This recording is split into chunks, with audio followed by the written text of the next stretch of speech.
Our seasonal forecasts are based on our past weather history and then changes in global circulation patterns. Last winter, we had La Nina conditions, which is just the ocean water in the Pacific near the equator being cooler than normal. We then actually shifted back to normal conditions in the summer, and we're forecasted to shift back to La Nina conditions again this winter. Now, these fluctuations in water temperature here are normal. We actually see that pattern happen through the years, but it can affect what happens here each season. So what we did is we went back in our weather history locally to see if we could repeat that pattern. A La Nina winter, followed by neutral or normal conditions in the summer, and then back to La Nina conditions in the winter. And we actually found 9 years where we saw similar conditions. So we went back and looked at the winters of these 9 years to see if we could find any patterns. So when we looked at temperatures were kind of split. We did have some years where the average temperature was warmer than normal. Most years were a little cooler than normal.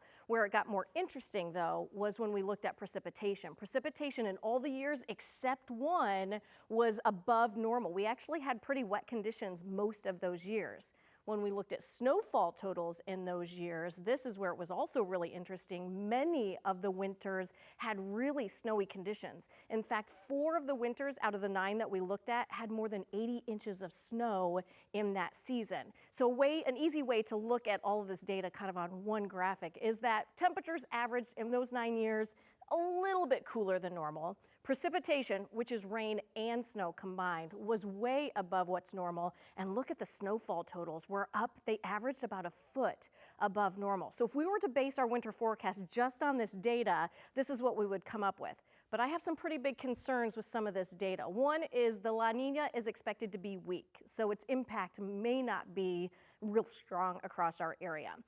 My biggest concern is that recently we have not had snowy winters. I went back and looked at the last 8 years. The last 7 years have not had normal amounts of snowfall. We have to go back to 2017 and 18 to get a really snowy winter.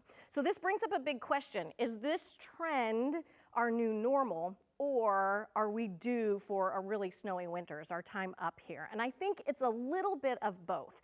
I do think this trend is our new normal. However, I think this winter is going to have more snow and be perceived as a really snowy winter. So all those things, we've been considering that. So with all that in mind, and I know that's a lot, this is our official winter forecast. And I think the temperature part of it is probably the easiest. I think we're going to be slightly below normal, a little bit colder than normal for air temperatures. We're talking a half to a degree below normal, which isn't a lot, but it does give us more chances for snow. For precipitation, and again, this is rain and snow together, I think we'll be above normal. I think this will help our drought conditions. If history is correct, we could be up an inch or 2 as far as precipitation, but again, that includes rain.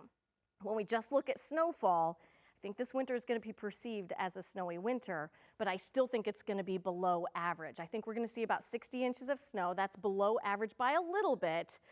Compared to the last 2 years, though, it's about double what we've seen the last couple of years. So I think it's going to seem like a really snowy winter. Now, in the past, we've had lake effect snow events where in one day we've had 36 inches of snow, and that is possible every winter. And so just one of those obviously could make or break this forecast, any forecast that we put together. And so we'll have to see if that does happen this winter. Of course, and now we just have to wait for it to get cold. I'm John Paul. Thanks for watching. Here's another video for you to watch. Also, please take a moment to subscribe to our channel.